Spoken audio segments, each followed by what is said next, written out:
Hello everyone, Swadika. Welcome to part 3 of Sacrifice, Turnaround, and Face.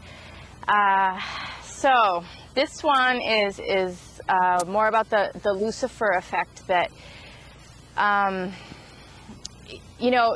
only way that we can solve this problem is, number one, by being aware of the different components of the Lucifer effect, which is, of course, the psychopaths that we just talked about, male and female, and their dynamics with other men or women, depending on, just man to man, woman to woman, woman to man, man to woman, So, and how they're working through the con artist games and the games of manipulation and power and control.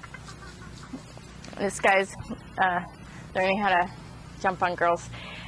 So anyway, so we need to learn how to stand strong and be honest with the psychopaths. We don't want to fear them. Just allow them to be who they are and appreciate them for who they are, and be the teacher, and be there for the victims. Just be aware of what's going on, and be aware of the pain. Either somebody is conscious of it or they're not conscious. And I do want to talk about the victims in this segment because it's very important.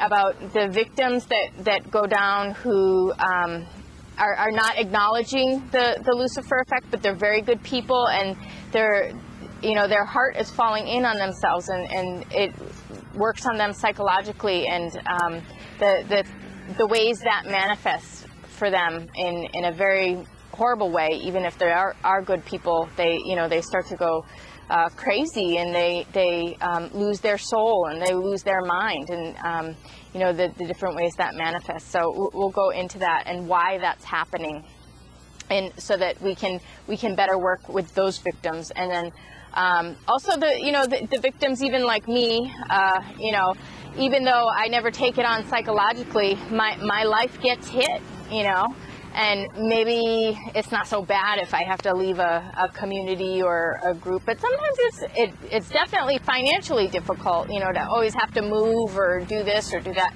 change jobs.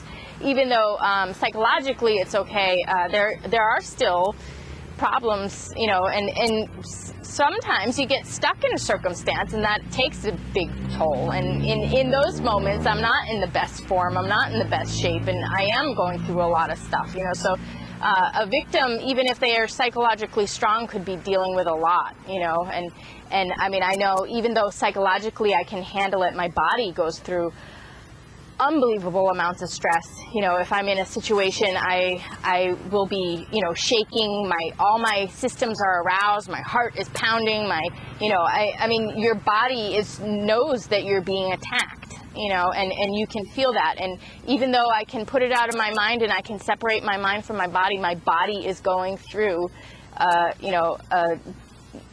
attack mode. It has to unwind. And even the mind, after I go through, even if I'm okay and I stand my ground, I have to unwind from it. It's like it happens in reality, and I deal with it, and then it pops up in my mind again, and I have to put it away. And so it takes unwinding, it takes healing. I mean, even if you are strong to it, you're still a victim. So we really have to be there for the victims.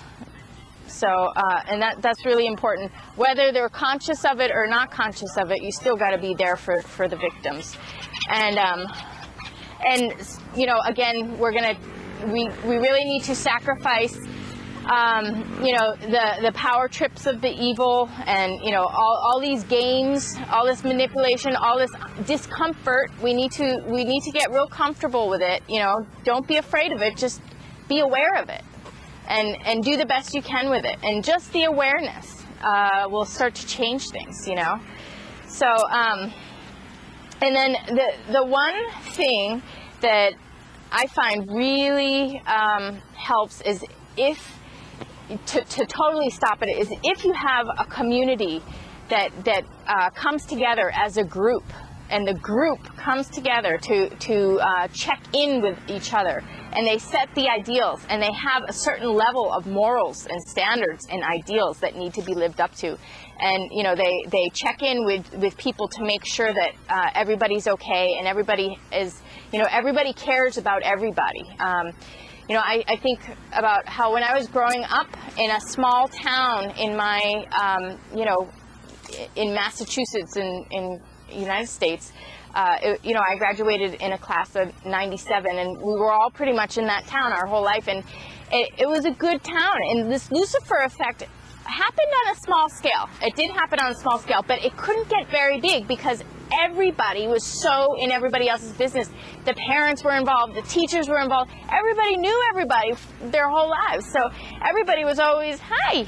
Everybody was always involved, so it was like nobody could really get very far with anything bad because, the community was so strong and so tight with each other that, it just couldn't happen. Otherwise, parents would be calling teachers and parents and, but they did this experiment in the book here where they put an abandoned car in the Bronx, and they left. I think they had a broken window. It was an abandoned car with a broken window and stuff in it, and I mean the whole car got ripped off in a week, and they had cameras on it, and everybody came by, and it was like even people who were you would think would be a very honest businessman, they looked like they were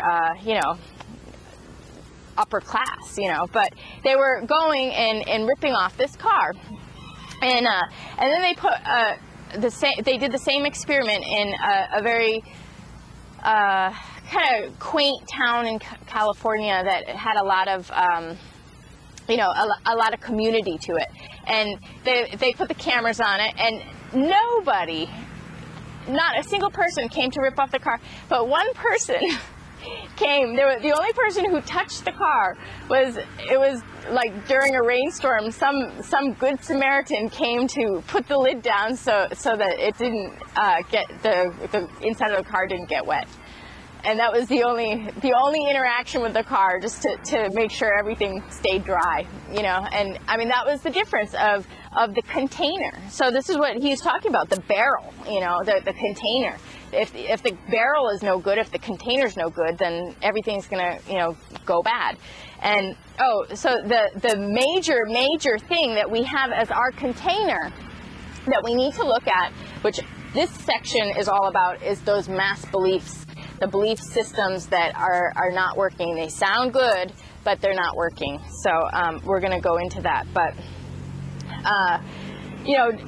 what I found, as I said, if I took a class that I really had to get through this class, I can't deal with the Lucifer effect all the time. Like if I have to do a class, I mean, I know that it's just not going to work if we don't put our intentions there. So as a group, we created our intentions, and we made a commitment to each other as a group, and we kept checking in, and we had a huge group, and all the other groups always had problems, and our group stayed solid, and it was because we set such solid intentions and kept checking in with each other. And something actually did happen, some Lucifer effect thing happened with a teacher, but the community was there, and they did take care of it, and it instead of going into the Lucifer effect, it actually came out, and everything went really well in that school and that program. So that was great. So I have seen that in other situations when you frame it and you put the good intention and everybody agrees and everybody checks in. It can't be like you're checking in with this person on the side. The whole group has to do it together, and then it works. If the thing is that psychopaths and the Lucifer effect, it's all hiding. Nothing wants to be really, apparent and out in the open unless it gets into the major, war situation. Then everything gets normalized. Then all this horrible stuff gets normalized. But, normally it hides. When we have it on the day-to-day level, it's hiding. So if we allow it to be any problems or any of this stuff that goes on behind closed doors gets, you know, talked about in public, you know, then that's how it gets, because nobody wants anybody watching. You know, if everybody's watching, it really, you know, negates the whole thing. That's one of the problems with the world today, is people think nobody's watching, and it's kind of true. But if we had a container, a good check-in and a good community, even if everybody understood the psychopath and the Lucifer effect, even if they could just watch this, then we could, you know, start turning this around, and everybody would be more conscious of it. If we're all conscious of it, it changes things. Just to know that maybe somebody's watching. You know, if they knew there was a camera on that car, they wouldn't have done what they did, you know. So, okay, I guess that's about it.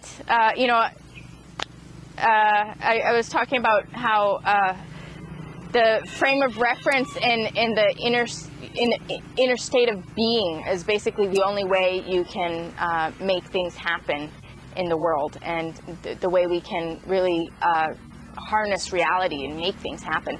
So it's really about creating a solid framework through our minds and through our commitments, and then really making sure that everybody's okay. And you can do it on an individual level, or you can do it with a community. So, okay. So now I want to get into the victims. Now, like I said, there's victims like me that I'm completely aware that I am a victim, and I deal with it. I don't, you know, hide from it. I don't deny it. I don't suppress it. I don't join in with the problems and, you know, just become a part of it and let it work on me. I stand away from it, and even though I have to unwind and I still have my issues with it, I keep it separate from my psychology. Whereas somebody, especially men, this pretty much happens with, well, this happens with all men, but it can also happen with women, where the victims identify with the psychopaths. Like, whatever they're saying, they start to believe it. They really, they think, you know, the mass beliefs, or, you know, all the things that people are saying, or the peer pressure, they cave into it and they believe it and they take it on.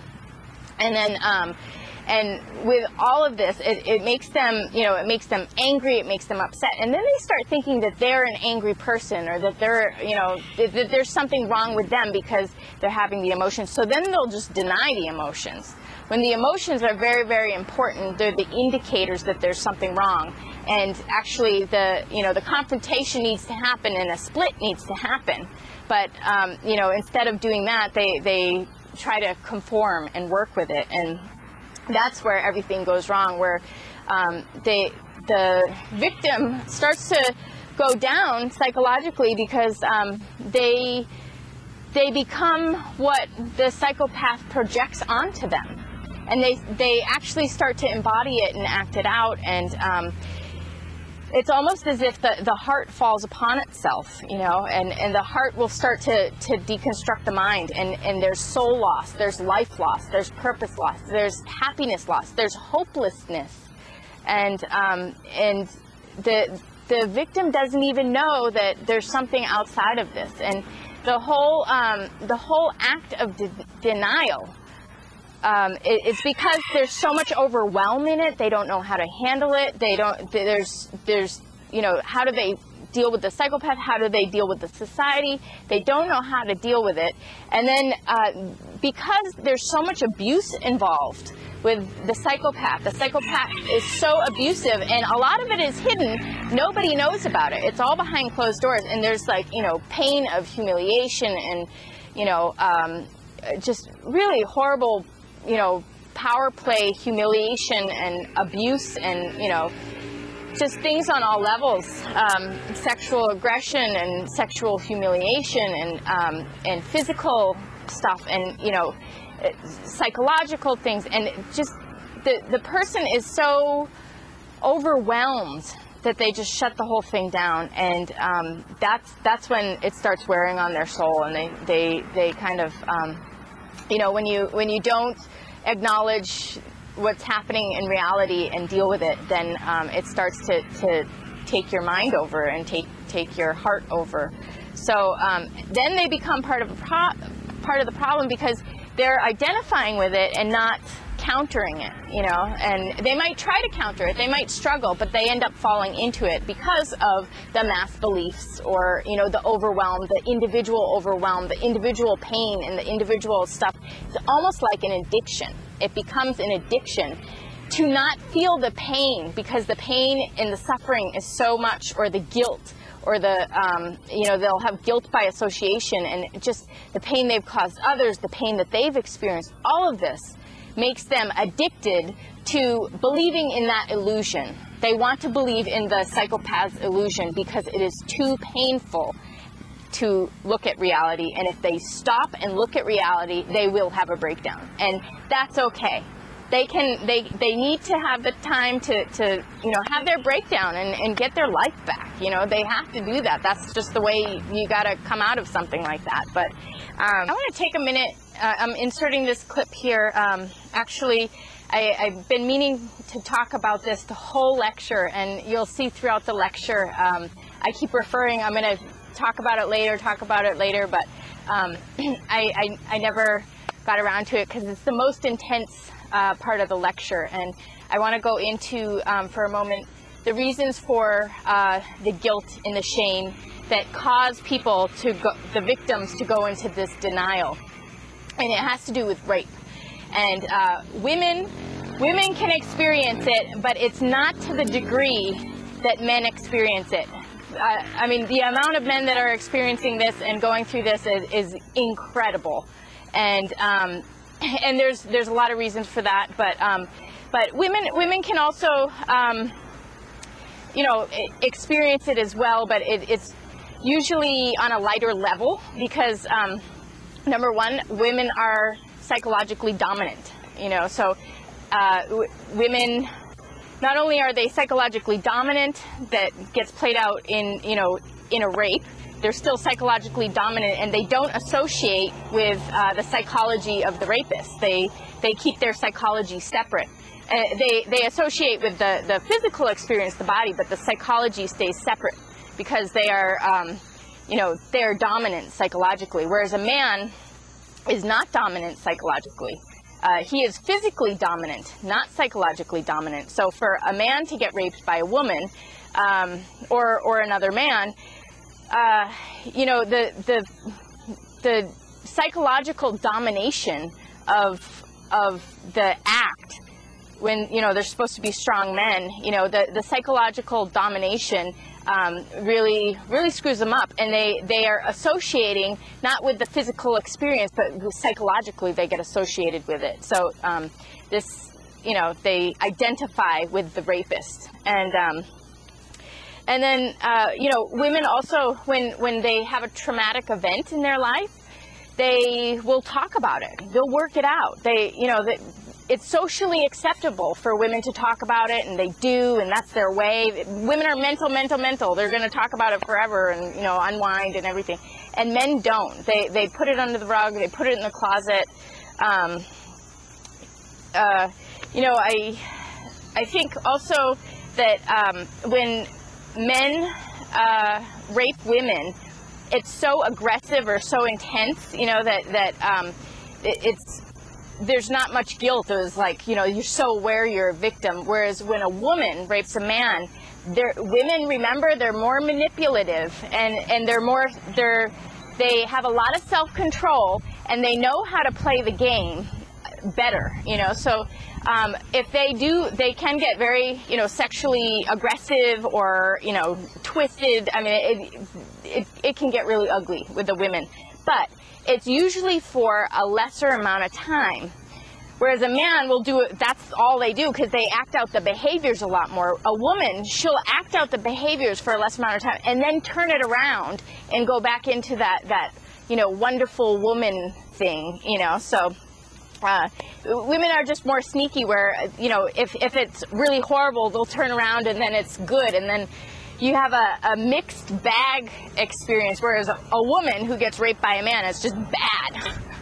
And I think also, the whole concept of the orgasm, I think there's different kinds of sex you can have, but when it comes to a rape situation, we're looking at electric sex, where everything is just based on physical touch or physical interaction. It has nothing to do with mind or emotions or anything like that. When a woman with electric sex, a woman is responsible for her own orgasm, and a man can't really give a woman an orgasm, especially when it comes to negative sex. But a woman can get an orgasm, for herself if she's dominating and she feels great. And for a man, a woman can induce an orgasm in a man. The men get the orgasm from the woman, but the woman does not get an orgasm from the man. The man can't give a woman orgasm when they're doing a rape. Whereas in a rape, a woman can give a man an orgasm because they orgasm with their power and their dominance. It's their turn on. They got their kill. They get their person. So the psychology associated with the orgasm is traumatic, because they have this physical sensation that is positive, and it was shared, and it's so negative and just violating, and it feels so bad for the person. So it just gets really confusing. And then even a man, his sexual organs are outside of the body. So to get a man aroused is a lot easier for a woman to do than for a man to get a woman aroused. A man can't, it's so easy to get the man aroused for a rapist, for if a woman wants to rape a man, but it doesn't go the other way around. So anyway, there's different ways that men can get raped, and of course there's the con game, all the mind games, the psychological dominance, and the trickery. And it can be negative or positive. They can trick a person into thinking that this is going to be a good thing, and then it's not. Or they can actually trick them into a negative situation. And there is this really negative fighting sex, which it even though I would say, I guess that's still considered rape. That's the man acting out his emotions, negatively, where, he wants to, try and rape the woman to get back at her, but he doesn't rule the life force. She does. So he's going to get screwed. And anytime a good person gets emotional on a psychopath, they're screwed. And so when it comes to sex and this fighting, and if a woman can get a man to fight and have this fighting sex, it's just a really bad situation. So, but it happens. And then, yeah, and then even with the electric sensations, to if a woman seduces a guy, he'll just feel guilty, or he'll feel like he's betraying people when somebody's coming on to him or something. It's confusing for them. And then even with the arousal, they feel guilty and they feel gross and they feel ashamed, when it's just the body, it's not the mind. That's what the guys need to understand, that it's just the body, not the mind, and it's important what the mind is going through. That's the important thing. That's the truth of what the person's experience is. So, the nature of arousal, they can get aroused. They get aroused when they get relaxed, like, for example, in the morning, or on a massage table sometimes. Although I've never seen that, but honestly, I haven't. But but I heard about that. They told us that in class, but I never saw that. But I can understand the morning thing. That's I guess, relaxation. I don't know, waking up. I don't know. But I know people being really nervous for things, they can get hard. I've heard that before. And any touching, the electric phenomena. It's, you know, you can get anyone can get a guy aroused if they try, you know, and especially with their psychology if they want to work it. And but the most intense rape situation, which I have known somebody who went through this, they get an anxiety attack, or I guess you'd call it an anxiety attack, but what happens is they go into a state of survival. This is like the acute trauma mode. When somebody goes into an extreme place of fear and trauma, which a girl can do. If she wants to get away, a girl can do that, and women know how to play men. But a girl can throw a man into extreme trauma, acute trauma, and they freeze and they get hard. They get, all their systems get aroused and they're frozen and they get raped. And, you know, and then they think, oh, it's, you know, they try and rationalize it, you know, like, well, it's just my body, but they associate it with psychologically, and especially when they get that orgasm. It feels horrible to them. It's really confusing. So, anyway, even though I'm talking about the extreme case of men, but women can get it too. Although, like I said, women are just have a lot of advantages when it comes to sexual dominance also. So, you know, the guilt, I heard somebody say this once, guilt is an excuse to continue to do what you're doing, or an excuse to not solve the problem. Because you don't have to feel guilty, you can just solve the problem, change your dynamics, you know, put your heart in the right place, put your mind in the right place, and then you don't need to feel guilty anymore. But the guilt starts to build, and then it really changes their personality, and then they keep that addiction to not feel the pain, to not look at the reality, to not see the suffering, to, you know, to deny that there's a problem because the problem is so overwhelming that they don't know what to do with it. So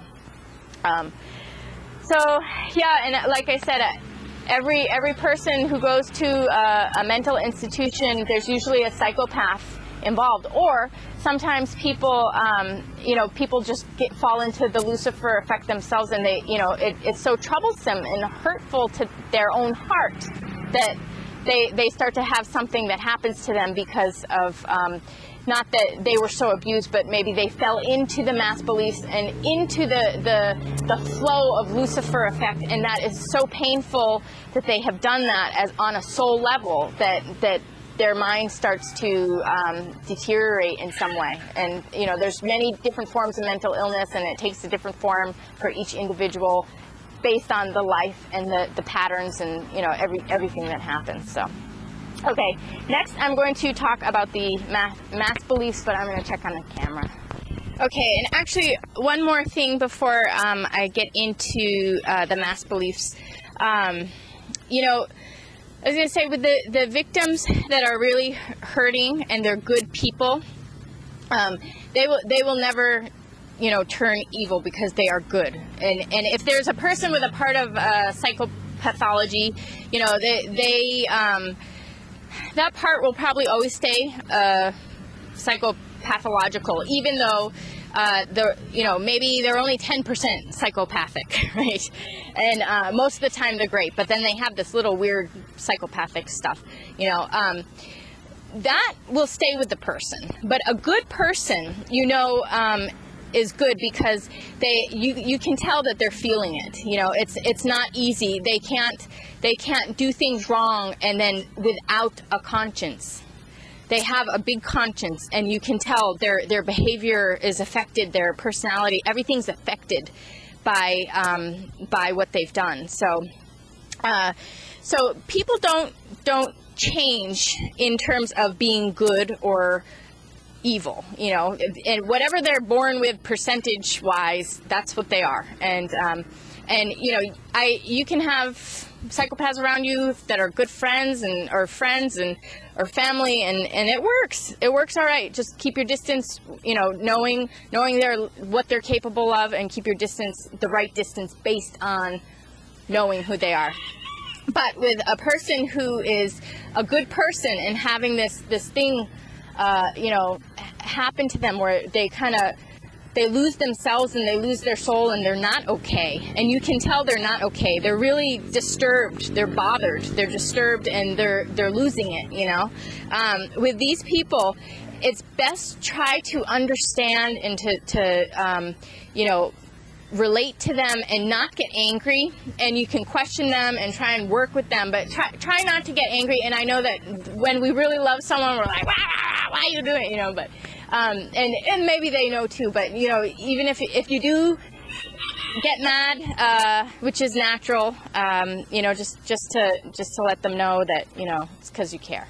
But you really, the people are already backed into this hole of pain and guilt and, you know, really bad feelings anyway. So you're not going to help the situation by getting more angry with them, you know, and maybe a little bit, but you're going to help the situation by being aware of it. Because if you're not aware, if you can't see what's going on and you're not aware, there's no way they're going to tell you.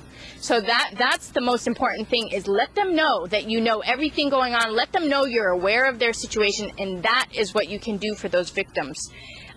Even if they're in denial, just bring it to their awareness. Be there for them as a person who's aware. And I know sometimes it feels uncomfortable or strange, but you'll save a life by doing that. I mean, you'll even if they deny it or want to fight you on it or something, as long as you put it out there, it helps. You know, even if their instant reaction is to, you know, still stay in denial, that's okay. They can have that instant reaction. Just the fact that you saw them in what they're going through helps. And I know in the past, a lot of men tried to tell me what they were going through, and I just didn't get it, you know, and I didn't think it was a big problem, and I wasn't there for them, understanding the situation in its full intensity, and I should have. And if you can be there for somebody, understanding the situation in its full intensity, rather than getting mad, then that's a lot more effective. But I know it's easier said than done, but we'll work on it, right? Okay. So, mass beliefs. Here we go. So, the first one is, you must have done something wrong. You know, it takes two to tango. You must have done something to cause or provoke them or create, you know, the circumstances or the outcome. You know, putting the responsibility on you for the behavior of somebody else. And there is absolutely no way anyone is responsible for somebody else's behavior. I am never capable of doing what a psychopath does, and it doesn't matter how a person is in front of me or what they do. I will not hurt them or do what a psychopath does. And no matter what, if you're a target, no matter what you do, a psychopath is still going to do what they're going to do. It's just the way it is. And always, every situation, every fight, everything that happens, every interaction in this universe is one way. So you see, you know, maybe in you know, a fight, right? Well, he did this and he did this and he did this and he did this, but it started somewhere and the person did not know how to react. So it's, you know, everyone's trying to field an attack. So you get an attack and then you're trying to field it. But it always starts in one direction. And it might start with something verbal that is horrible and the other guy physically attacks or something. But where did it start? Who started it? Who did the first evil move, the first attack? Whatever level that was, psychological, emotional, or physical. Who did the first one? And that's the direction. That's the person where it came from there. And, you know, people don't always have the best reactions, but they're still not at fault for the original attack. So, and then when you try and start to, you know, break it down how you could have done things different or whatever, you know, I mean, really, it's not going to change the fact that that person's going to continue to do what they are, you know, what they're doing, you know. So, and, you know, it just, it's always one person trying to get something from the other, or trying to have a power or control over the other, and the other person is defending themselves. There's always an offense and then the defense. So, okay. Everyone in your life is a mirror. It's a reflection. If you see it in another person, then it's in you. And this is totally not true. I mean, we can all by nature, we always relate to everybody and project ourselves onto everybody by nature. But what we see from the other person is who they really are. So what we see is the difference. And when we learn who a person is, this is the difference. This is how they are different from who we are. It's individuation. Intelligence is individuation. Individuation is the concept that everybody is unique. Even in the way that you are exactly the same as this person, you're not exactly the same. There's a part of that similarity that is different, and that is the intelligence.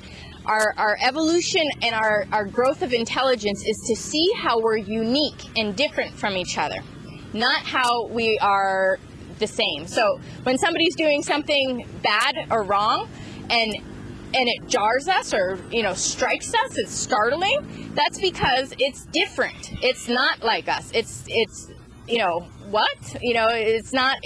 we weren't expecting it. It's not a part of how we are, so,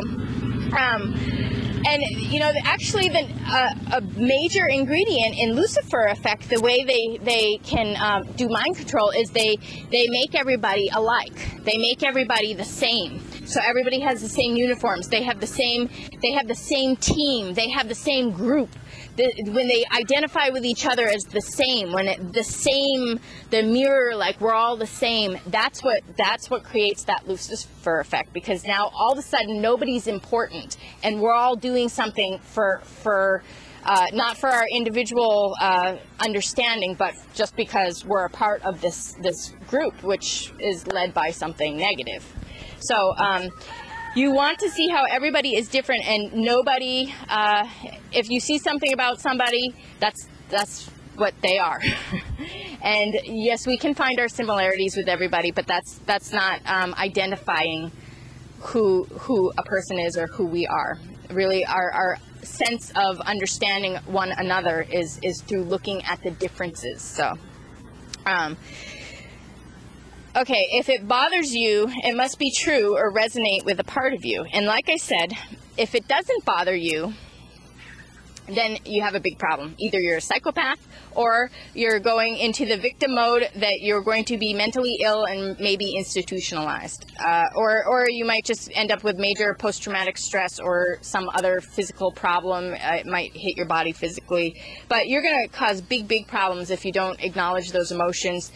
You have to have emotions when somebody does something to you that's bad or anything. You have to have emotions. Emotions make you human. So, and it doesn't even have to be, always bad emotions, but you definitely want to have your emotions and acknowledge that and understand why you're having those emotions. I mean, like, sometimes, a lot of the time, I'll have a confrontation with a psychopath, and I feel great, because I just established a real connection with somebody, and they respected me, and it was great, or, I don't know, sometimes it brings me joy, but still it brings me some emotion, and sometimes it brings me anger, and sometimes it brings me frustration, or sometimes it depends on what the circumstance is, sometimes it brings me a lot of pain and suffering, but these are, it's not because it's true, it's because it's not true. Truth does not bother you. Truth is okay. In fact, if you tell a psychopath truth, what do? They either compliment you or they don't say anything. They don't know what to do. So if it's true, then you have no reaction. Everything's normal. If it's not true, then you have a reaction and there's a problem. So if it does not resonate with you, you'll have the emotion. If it resonates with you, if it's something is just true and normal, and then no change, no emotion. So okay, if you believe something, it will happen. If you believe it, you will make it happen. You will create it. This is the worst belief. Maybe I should have put this number 1, but I wanted to put it down the list to not launch into this because everybody loves this one.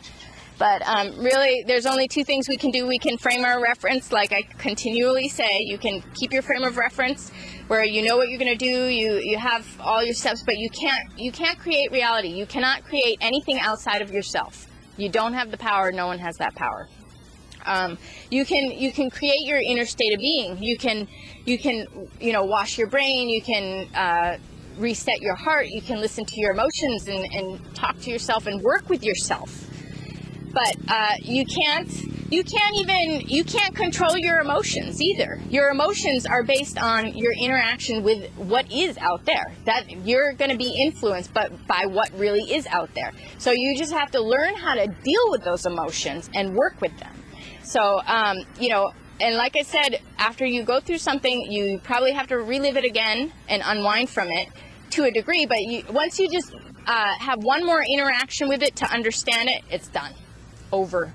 Now it's your asset to use in a lecture someday, So you don't have to sit in your emotion. You don't have to sit in your thoughts, but you want to have your thoughts. You want to have your emotions. But you don't let the thoughts or emotions stick or take you over. You want the emotions and the thoughts to go. So you let them in and you let them out. You let them in, you understand them, you let them go. They're informational. It tells you about the world around you. It's very, very important. You have to do it if you want to be healthy psychologically and in your relationships and in your knowledge of everything and in your sense of self and in the way you feel. So, but yeah, I mean, people die over law of attraction. I know this guy who lined a sweat lodge with plastic and was a spiritual leader, and everybody followed him, and he said mind over matter, if you believe, and a bunch of people died from kidney failure because you can't, you have to respect the laws of nature. You have to respect matter. You have to respect what truly is and how everything is in relationship. You have to respect what is outside of yourself or what the physical reality is. You have to. You cannot change that by your belief. It exists independent of your belief anyway. So now you just need to see it and know how to work with it. So, and everything in this universe works by law of opposites. Everything. Electrons and protons, opposite. Everything, opposite. Twin stars, everything has a twin star. Everything is opposites. Even our understanding, opposite. It's opposites that this universe works off of. Yin yang, opposites, and everything works through opposites. And it's about us understanding ourselves, how we're different from everything, and then figuring out our differences and our uniqueness, and figuring out our planet in the detail through understanding what is opposite. So. There is divine will. Also, things have to happen because you need to have a lesson for your future use or for your work and service. But it's not because you deserve it. It's because you're being offered a blessing in disguise. I saw a thing. I'm ready for a blessing not in disguise. Yeah, but.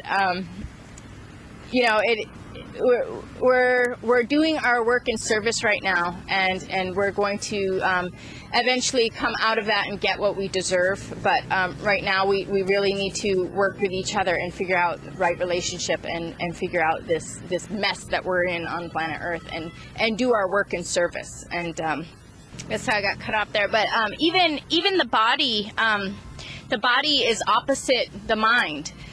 What you can't do in your mind will happen to your body. Your body is, in communication with your mind, and it works together, but your mind is inhabiting your body. You are not your body. You're inhabiting it. You're working together, but you're opposite. You know, when people fall in love and you see them as the same, you're the same in opposites. So, you know, you might have all the same ingredients, but you're opposite in that one person's always the dominant and one person is the, you know, the receptive.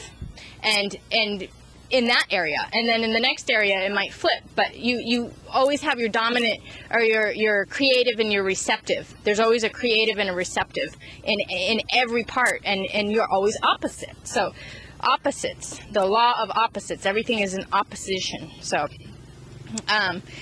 okay, parents and children.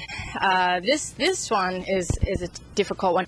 People think if there's a pregnancy that happens with a rape or anything, and men can totally get raped. Men get raped all the time, and the children do not bind people together. The responsibility is not to stay with a psychopath, or the responsibility is not to stay together because of a child. You both live your lives, and you're there for the children, and yes, your responsibility is to the child, which is probably to get the children away from the psychopath so that they're not used and abused, and just because a mother has a child doesn't mean that mother is a good mother or capable of mothering. I mean, if the mother is a psychopath and doesn't care about the children, and she's using the children for whatever her motive is for using the children, usually to have control over the guy. That's usually the children are a control for the parent, but if there's children involved, you have a responsibility to the children, not to the partnership, and if two people, separate, usually if there's a psychopath, they'll end up dropping off the scene, and the child would get two good parents rather than no good parents, because if the, as I told you about the victim identifying and going crazy, and, then you lose both parents. So. And people like with the Catholicism or whatever, if you're having sex, that means you need to get married and have children and all. That's just crazy.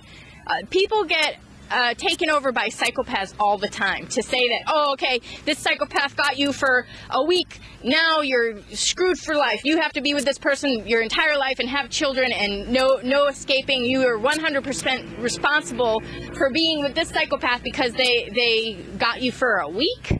I mean, it's like there is no responsibility to be with a psychopath.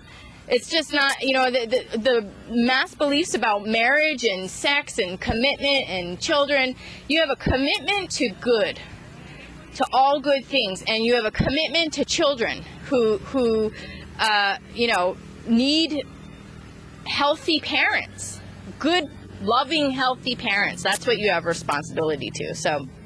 And yeah, I mean, I know that, men really have a hard time, like understanding that those children are theirs and not the mother's, but, anyone can get pregnant at any time with anybody. It's just the way it is. Women know when they can have a child, and they go out there and they can basically get anyone to have sex with them if they work it. So, and there's many reasons why men can get raped. There's a lot of the psychological dominance, the psychological trickery. Even they might really love the person at first because they're dealing with a con artist. They don't know the true person until later, so you got to let people back out of things. You got to let people have their learning experiences and realize, oh my gosh, I was totally conned, let me out. I mean, to stick people with people forever is just crazy. So anyway, let's see. Nobody's perfect. And everybody can be perfect. It's very easy. Perfect in your intentions, and perfect in you know, your you know, in your actions and your intentions. You know, if you do something wrong, you can correct it. It's very easy to be perfect. There's no reason everybody can't be perfect, except they like the excuse, nobody's perfect, so now I can be a psychopath. You know, I mean, it's like, well, that just gives you an excuse to go around, oh, everybody's doing it, everybody's killing everybody else, sure, I can too, nobody's perfect, you know. And it's so easy to be perfect. You just set your frame of reference.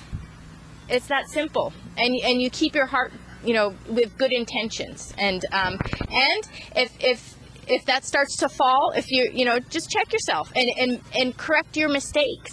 It's that easy. Every moment is new. You can always make up for the past in the present. You know, you can always be perfect at any moment in time. You can be perfect. And the thing is a psychopath can be perfect for a month while they're conning you, you know, and there's no reason that they can't always do that, you know, and there's no reason for anybody to not be able to always do that, you know. So, okay, don't talk about bad things, don't think about things. It perpetuates negative dynamics.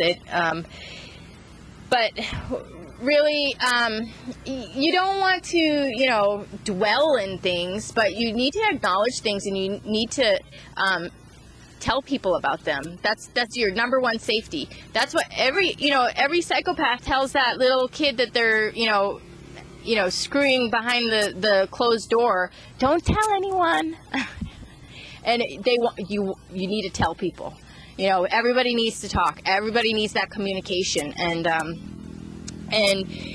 you know, if you don't, you're dead. Your communication is your survival. So, and you don't need to like continually talk about something over and over and over again, but you need to let everybody be aware, and you need to be aware yourself, you know.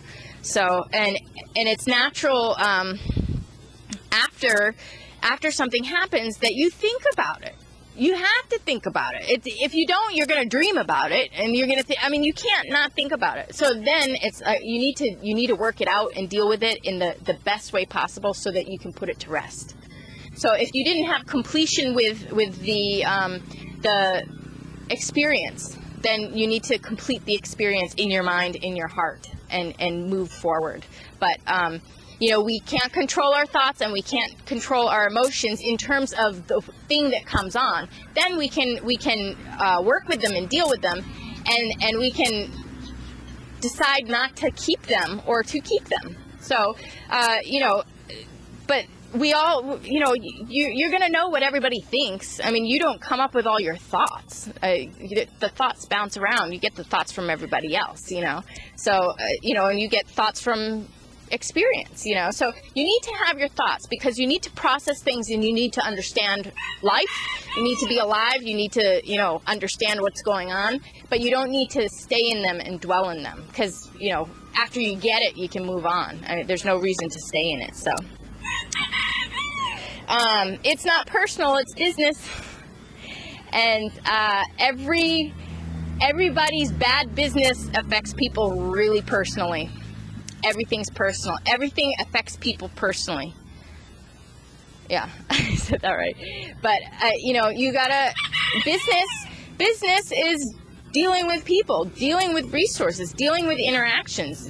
It's still relating. It's still, you know, sharing. You know, and, you know, capitalism is based on, you know, I get more from you than what I give. And that's not so cool. But there's ways that we can do things ethically, you know, and honor your relationships with people, and in everything you do, whether it's business or you know, personal. You know, it's all the same. Personal is business too. Everything's business. So, and everything's personal. So, okay, and then I guess I just have one last one that nobody's watching, and you know, we can see, and a lot of times people think that by hiding things that no one can see, but you wear it anyway. It comes out anyway. People can't really hide the truth. It surfaces its ugly head somehow, you know. So people are watching that, and to think that you can just, you know, hide something and no one will know, it's really gonna screw you up and everybody else up, because it needs to be known. It needs to surface, you know. So everybody's watching, and maybe they can't make sense of it, but they're watching. So and hopefully in the future we will be able to make sense of this, you know. I mean, there's a way you can read people just like you can read chickens, or you can read cats and dogs, or, you know, you can read anything. You can read body language, you can read people, you can read emotions, you can read minds, you can understand people. I mean, this is human. This is our human nature. So if you're you know, really in tune with yourself, you're really in tune with everybody else also. So okay, so I want to talk a little bit about our ability to see things, to see the truth, because we can all see the truth. The problem is we can also all see the illusion.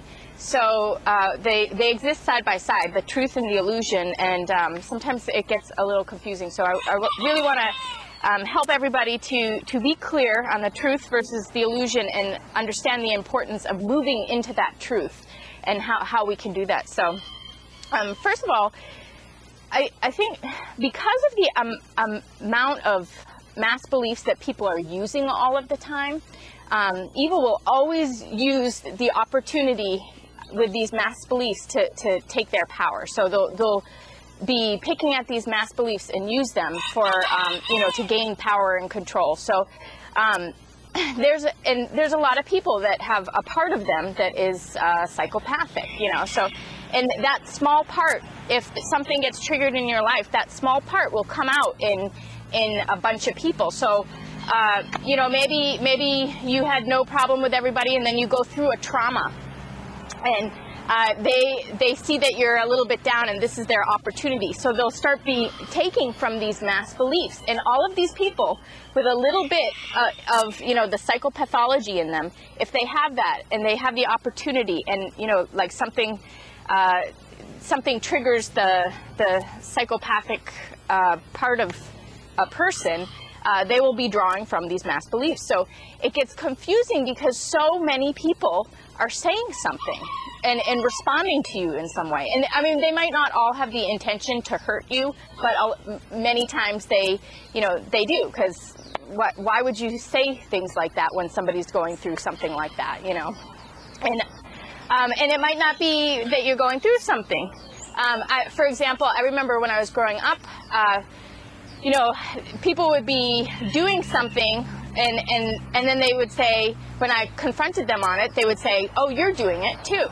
And I really thought, because so many people who were doing this also said that I was doing it too, I knew that I was not doing this. This was not what I was doing. But I thought that they really saw me doing it. Like they to them it looked like I was doing this, even though I was not, you know, but I thought they saw this. But, you know, it wasn't until years later that I realized that everybody's saying that to divert your attention, or to deflect it. And they nobody ever thought that I was doing that. They were just saying that to take the pressure off them, to take the responsibility off them, to do the diversion and not, you know, switch the subject onto me. And, you know, so I went like 20 years thinking that I appeared like I was doing something that I wasn't doing. But really, then now looking back on it, I realized they were all just saying that to you know, mess with my head and keep me going around in circles and keep me busy, so that I was not in power, that I didn't have my power.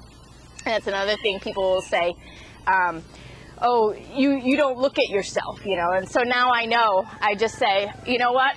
I look at myself all the time. Every time something happens, I'm always looking at myself, and that's why I know I'm not doing these things. You're doing them. I know what my problems are, and I know what your problems are, and it's because I always look at myself. But they'll always say that, and at this point, it's just hilarious when someone tells me I don't look at myself. I mean, I'm so clear on who I am and everything I'm doing. And, you know, if someone says that I come across some way or something, I'm totally happy to, I'm so thankful that they told me that. I want to know, and, you know, it brings me insight and brings me, you know, more understanding. So, but anyway, and then, okay, so then there's this whole diversion method that people with the psychopathology will be using. This boy, they're actually confused. The boy wants to jump on the other boy, but they're both boys, and they're trying to figure out, no, I'm a boy, you know, you're a boy, we don't do this to each other. But anyway, at least not in the chicken world. So anyway, but diversion. So they, you know, someone with psychopathology will use diversion all the time to, you know, take the heat off them, and it gets confusing. Or the other thing, they'll and I'll talk about this in a minute, but evil really cooperates with each other. They cooperate.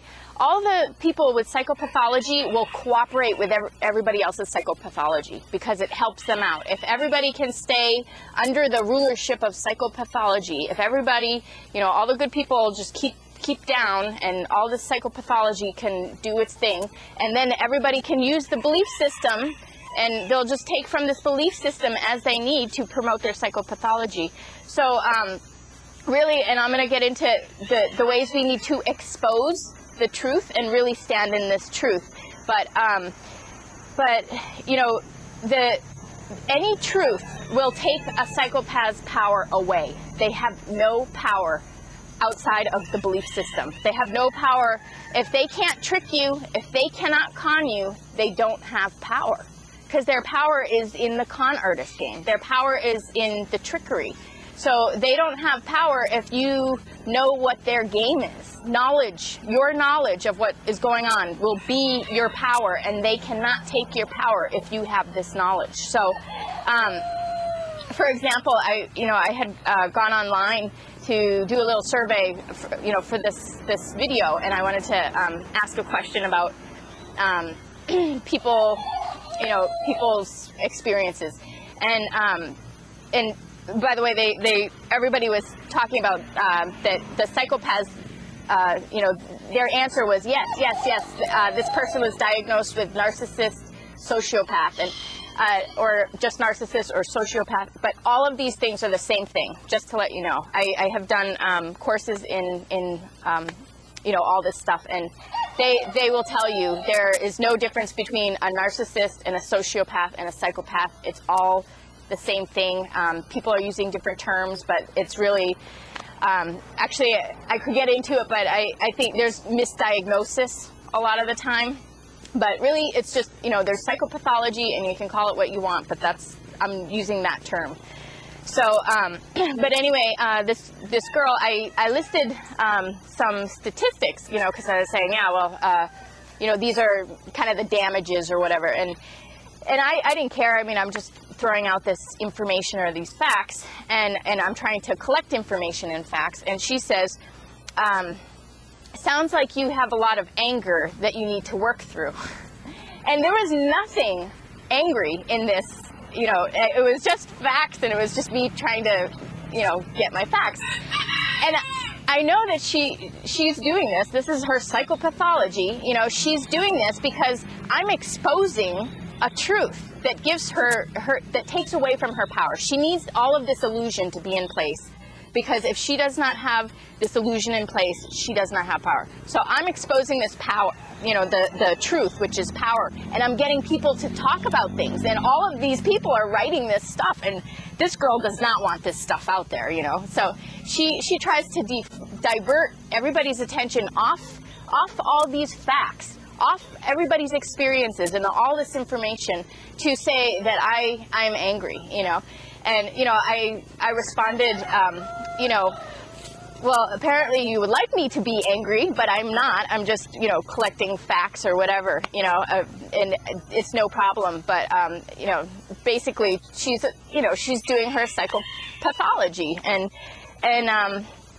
so, people will use this stuff, and I mean, she had no basis for saying this, but she was trying to, take my power, because this was a very powerful thing. So you can see how say a guy has a psychopath for a wife, right? And all the psychopaths around him will love that psychopath for a wife because she keeps the power down. She keeps his personal power down, so everybody else can also have control over him. So it works together. And if he breaks out of that relationship, he will also have to break out of all of the psychopathology around him. And I had an ex that he broke up with a psychopathic wife, and then we had gotten together after, and she was still in the picture because there were kids, and the kids loved me and he loved me, and it was just like this beautiful, wonderful relationship we were all having, and she hated it, so she was doing everything she could to destroy my relationship with him and my relationship with the kids, and it was just insanity. And then I end up, I didn't like how he was kind of compromising, because there's no compromise. You need to just stand in the truth of everything. And I'm not gonna put myself through that. And so anyway, we ended up breaking up for a little while, and he ended up getting trapped by another psychopath, which was even worse than the original one. So the second one was even worse than the ex-wife. But the ex-wife loved this new one because she was so abusive to him that it made her more powerful, and it gave her all her power back. So she loved this new psychopathic wife, so she ended up doing all her tricks, and it was horrible. I mean, to see him go down in that, and the tears and the fear and everything. I mean, and to see this woman's psychology was even worse than this other, but they people get so trapped, and there's so much involved in that. So we'll get into that, but the thing is when you, when you're dealing with somebody trying to, push your buttons and throw these mass beliefs at you for diversion purposes, or to keep the illusion in place so that they can have their power, you want to not get emotional about it. You want to just speak truth. You just stand in this truth, because then they go crazy. They go, they want to take your power, and they can't take your power. And usually they run. I mean, I never heard from that woman again. I think, I told her, you should watch my video, and then you'll respect me. And I'm sure and then I posted the video. And then I'm sure she'll never watch it, because they have no interest in that. But anyway, if you stand in your truth, and you are so certain of your truth and what they're doing, and their game, and you can call it, and then they will go crazy. I mean, they want that power over you, and they will expose themselves, where they start acting out this freak show in front of everyone, or online. It's even better when they document it. And I mean, when that happens, I just get joy, because it's like, wow, this person just totally expose themselves in their psychology to everybody, so I'm enjoying the super freak show, eating my popcorn, and they're freaking out because I know what their game is, and I know what the truth is, and they cannot get my power. So if you stand in that power, as I said before, if somebody says something horrible, and the other guy is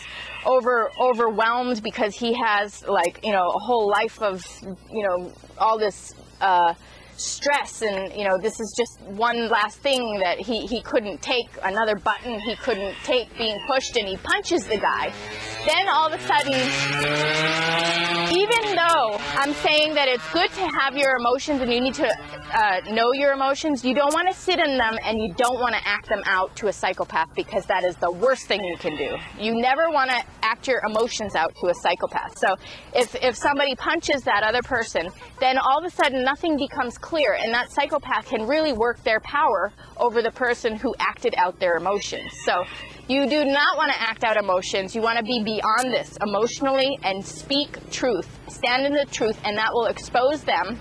It will expose everything.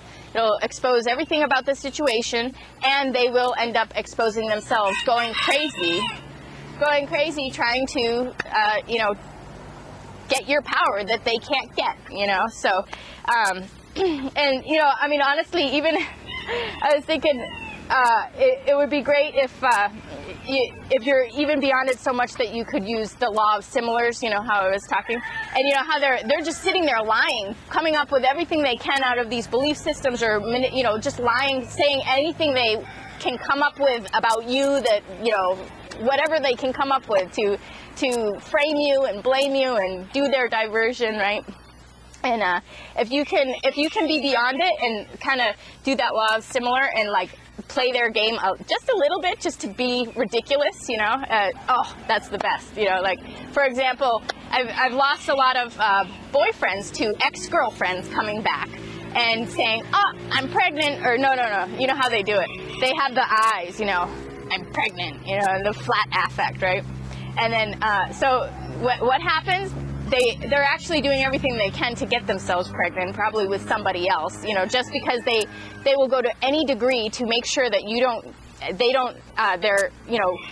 their prisoner who was just, freed, they want to keep that, prisoner, either put him back in prison, or they don't want that prisoner to all of a sudden experience true love and the best life they could ever imagine. So they'll do anything, go to any length, to get that guy back. So, often they'll go out and, have sex with children even. I've seen that happen, to get themselves pregnant when it wasn't, to claim it was their, ex or their boyfriend or whatever, to get the boy. But so if someone says, "I'm pregnant," to a guy, you could say, a guy could say, "Really? You are? I have 3 other girls pregnant right now, and one of them I'm totally in love with. So, when you have the baby, just bring them over to our house and we'll take care of all the kids," Or if a girl says it to another girl, the new girlfriend or something, you could say, "Oh, you too?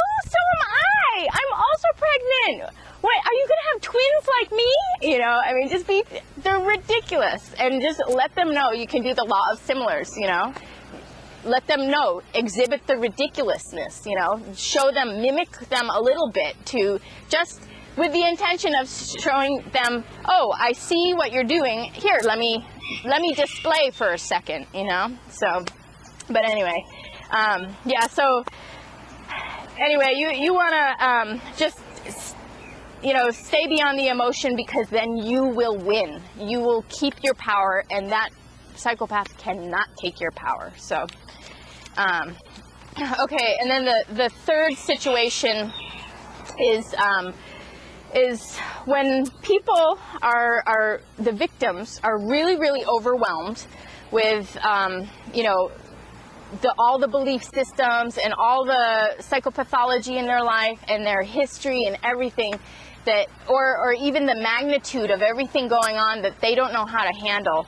They will sit in the illusion, because their life is really all based in that illusion right now, So even though they know the truth, they will pretend to be in an illusion. That was one of the things from my survey. People said, "I'm not sure if the guy can see it, that they're with a psychopath." And I've seen that they will bounce back and forth, because they're trying to get out of it, but they're stuck in it, and they do know, they can explain it to you, but they're stuck in it. So they end up flipping their reality backwards, because they just don't know what to do.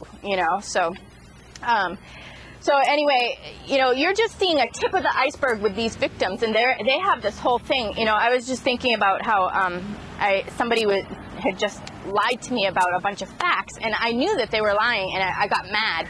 And I was realizing, oh, you know what, there's probably no way he could have told me what really was happening at that moment, because, you know, sometimes the timing is not appropriate to get into all of that stuff. And that's the whole, you know, you can't just, you want to, I mean, there's this huge iceberg of stuff, you know, so it's like, instead of addressing the whole thing, you just, you know, go into the illusion, or try and, the person who's in denial will go into that denial just to manage, just to get through, just to put one foot in front of the other in their situation, you know. So you want to, you know, just be aware that, you know, people, even though, you know, people don't like the illusion, they will have to kind of, for survival at times, just go along with it. But the important thing is, instead of having your emotions about that, getting angry or getting upset or getting sad, or you know, believing in their situation of denying it, know that they know what the truth is. They know what that truth is. And know that, and be strong in being in that truth for them. You know, just continue to hold that. Camera shut off. But what I was saying, yeah, you want to stand in that truth always. You know, whether it's a person who is, you know, in a denial situation because they have to, a victim in denial situation, or whether it's somebody, you know, who's a psychopath and wants you, you know, is trying to, you know, get control over you, or, you know, with belief systems, always, you just want to stand in the truth of it, because it takes the power away from the illusion. And, you know, if somebody's not ready to go there, then don't push them. Never, ever, ever push somebody, because you got to let them deal with their own life and, you know, come out of it. You just hold the ground for them, you know, because otherwise it's, you know, controlling. You don't want to, you know, force them to go into anything prematurely, you know. So you just let them do their thing, but you just stay honest and, you know, say the truth. And a lot of times, and I've done this before, you know, you say, you know what's going on, blah, blah, blah, blah, blah, and they just don't say anything, and that's fine, you know. I mean, a lot of times they won't argue with you.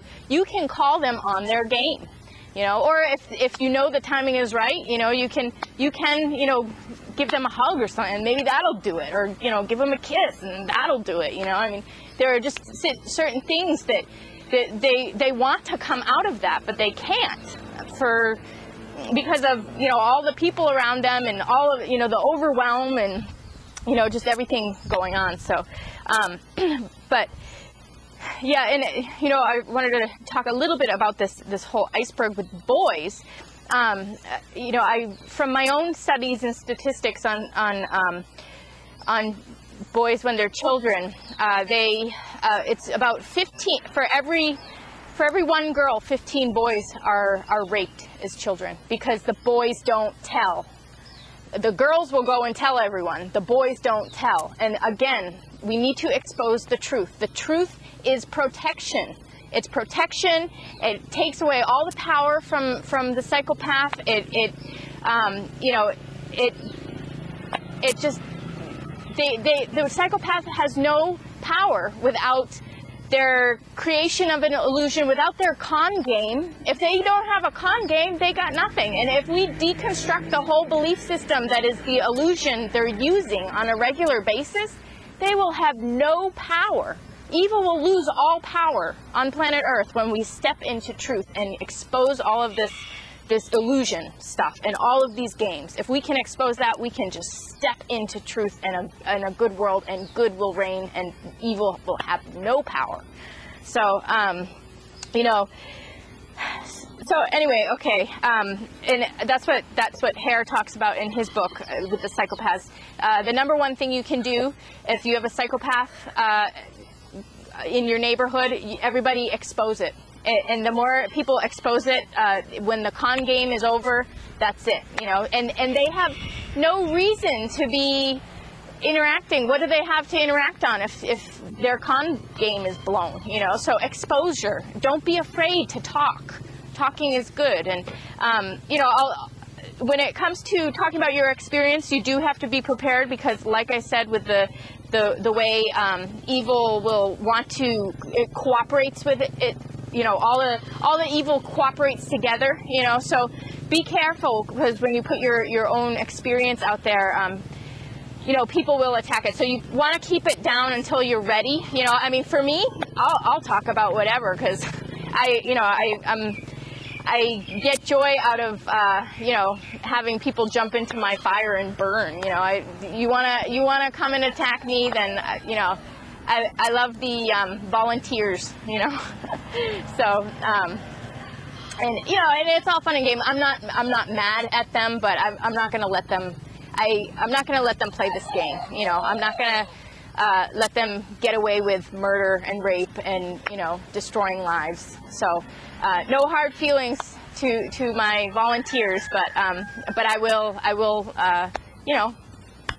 make them respect me and make them respect everybody else. There's no reason not to. So okay, so back to Lucifer effect with Zimbardo. He talks about 3 major components that are the reason for evil escalating and operating and escalating in the social world. And one of them is the normalization of behavior and talk, ideas, the normalization of evil thoughts and ideas and evil behaviors. And that's what these belief systems are doing. They're making it normal. They're making it common. Everybody can just use that one or use that one whenever they need it, So, and the thing is only the psychopaths use it negatively. Do the good people ever use it except to promote the psychopath's behavior and mindset?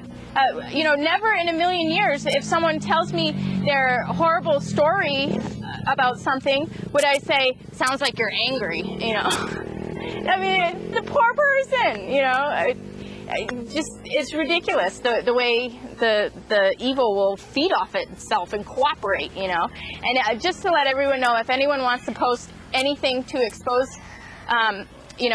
their stories, or if they want to put something out there, I monitor everything on my site, so nobody can attack you. And you're only going to be talking to me, so it will be me and you, but everybody will see it. But if someone happens to attack me, I probably will post and respond, depending on, but usually it's fun I can give you guys an example of how you can turn it around. We love those volunteers. Everyone can get out their popcorn and watch the freak show, right? So, and I'm not trying to be mean about the freak show. Like, if you look up a definition of a freak, that's exactly what they act like. The description is exact, so. Anyway, the things psychopaths will go through to get their way. But anyway, the second one is inaction. And inaction is also being caused by the belief system. We are not acting,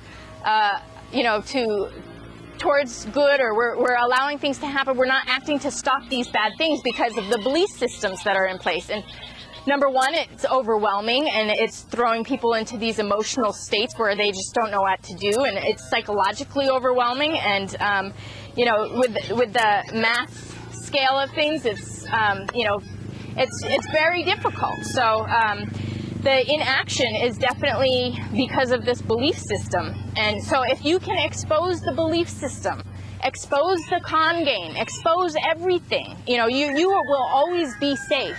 The only time you want to be careful with exposing stuff is personal about you, because when you go into this experience, if you're not over it, they will attack you. But talk to the right people. And also, you will never get attacked. You will stun them and stop them if you expose the truth of the belief system and the truth of their game. If you can call the shots on their game, you cannot go wrong.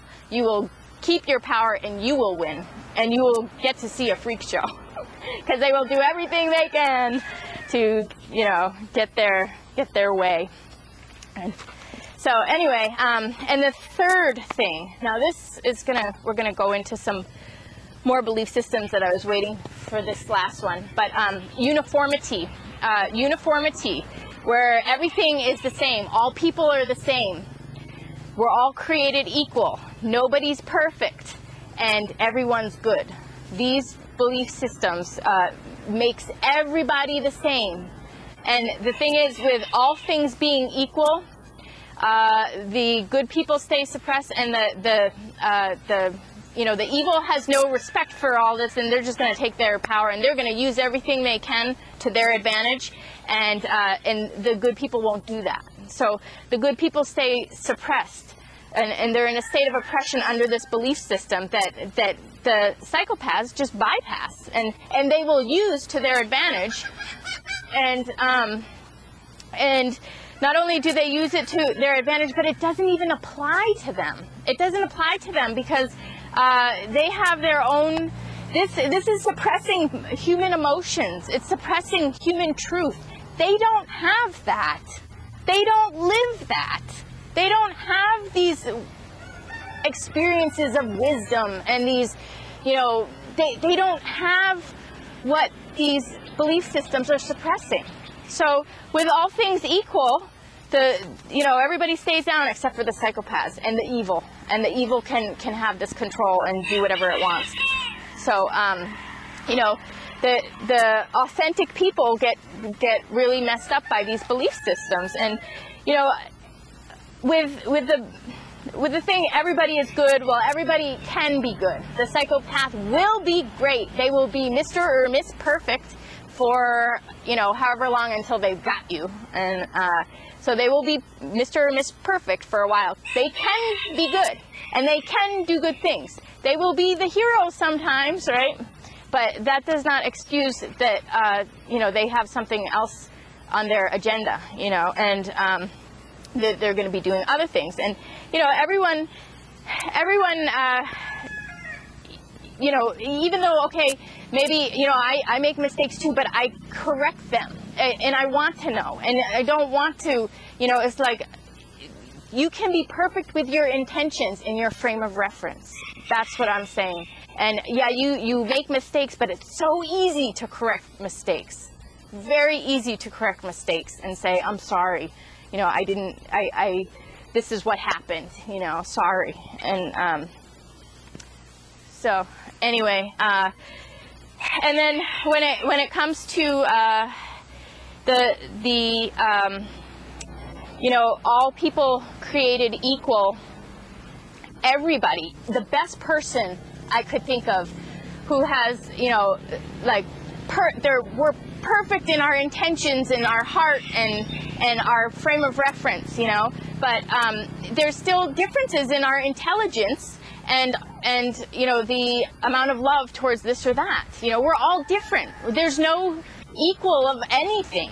I mean, there's nothing wrong with that. It's just like, well, maybe I couldn't play that as well as they could because I didn't have the knowledge. I didn't have that intelligence in that moment, and they did, or vice versa, So it's like, even with somebody who is totally doing everything right or trying, and correcting themselves nonstop, we still have a difference in what we want to give our love to and what we can't have love for, or where our intelligence is, where our specialties are, and that's okay. But the thing is we want to have unconditional love for everybody, where we hold everyone equally responsible. We hold everybody, in the same expectations of honesty, truth, boundaries, responsibility, discipline. We hold everybody. We need to, if someone, to call somebody out on their con game. If I was doing a con game, for sure I would want someone to know. If I'm saying some mass belief that's wrong, tell me, and then I'll think about it, and then I'll get back to you, and I will appreciate the help.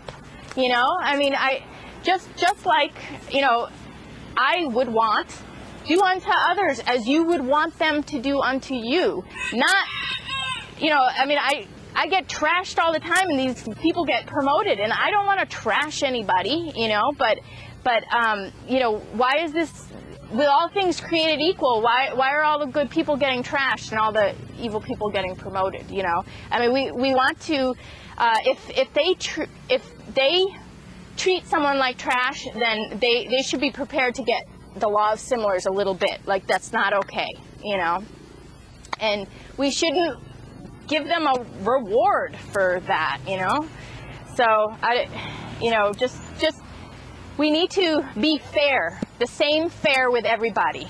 If they behave like a crazy super freak, then you need to acknowledge them unconditionally for who they are and what they are acting out. Let them have their truth. Let them have their own judgment.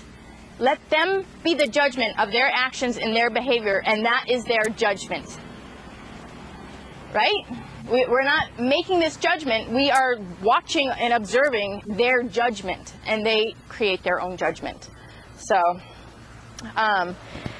anyway, yeah, I guess that's about it. So in conclusion, I just want to wrap all of this up now. Okay, so I'm going to pull this together here and just summarize everything. We have our frame of reference where we can see the whole Lucifer effect. So we want to just observe. Don't be afraid of anything. You know, don't worry about anything. Just observe, because really we can't do anything about anything that's not happening. So we just have to be prepared and be aware and have the knowledge of what's going on here, and then that knowledge is power. So you know, with the Lucifer effect, we have a lot of people who have parts of them that are psychopathic, and then there are people who are just straight up psychopathic, and then we have the belief systems that the evil will always use to their advantage, and it does not apply to a psychopath. Psychopathology does not follow the rules. They will just use everything they can to their advantage, and who it applies to are the good people. So we have to understand these belief systems and how they're being used in the con games that are being played with these psychopaths or people with psychopathology. And just, you know, always expose the truth. Stay in the truth. And then we have the victims who are in the denial, and also for them, we want to just stay in the truth. You know, we want to stay beyond the emotions. It's okay to have our emotions, but we don't want to act out of them. And we stay beyond the emotions and just expose the truth. And that is the most powerful thing we can do to take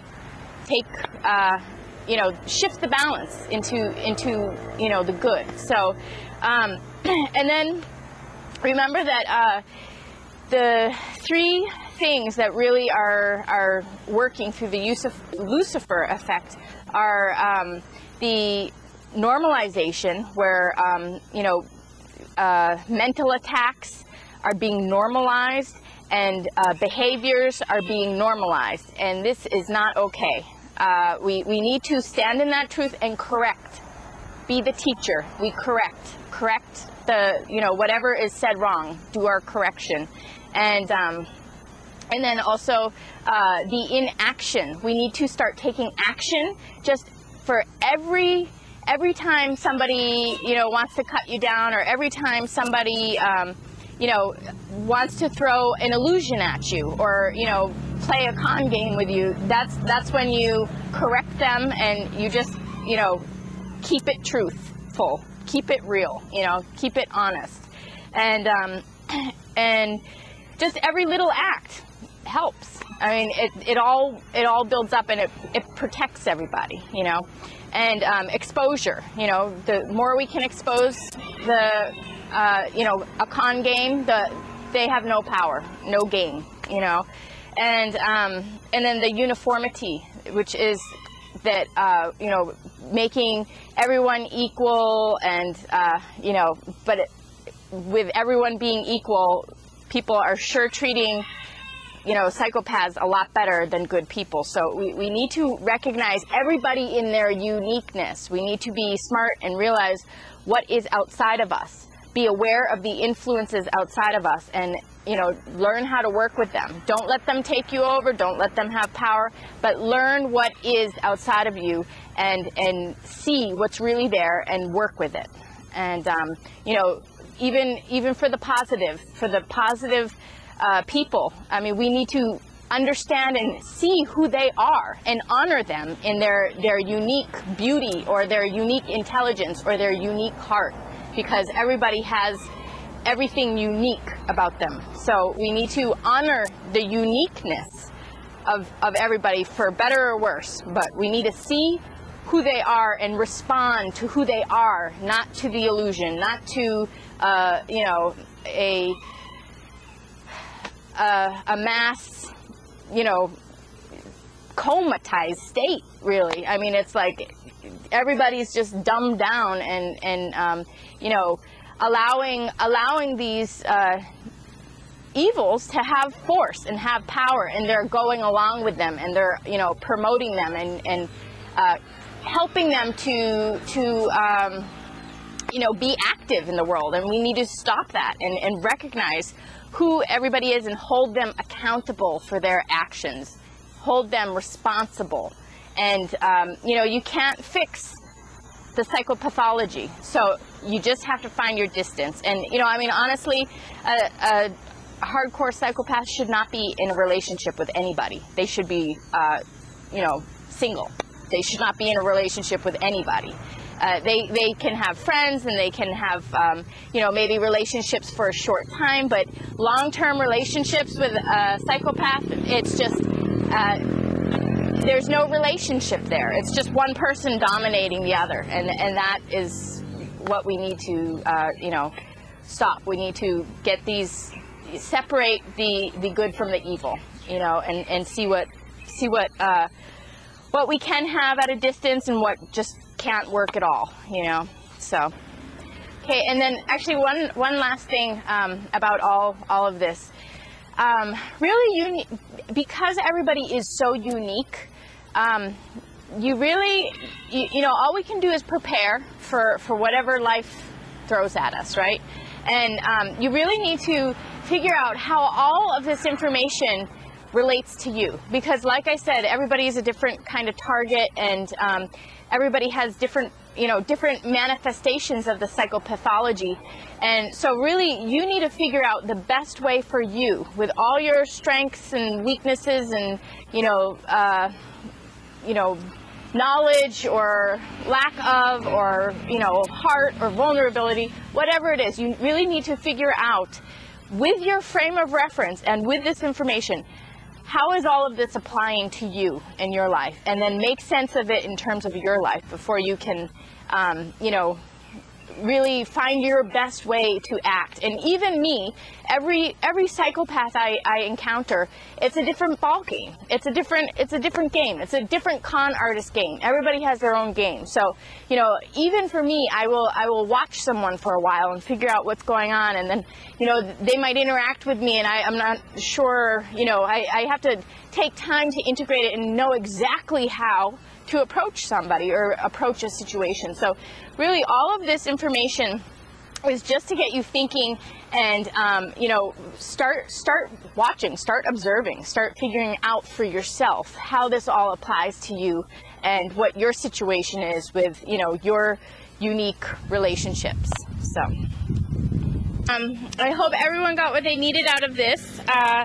We're doing a kids and family show soon, so check that out.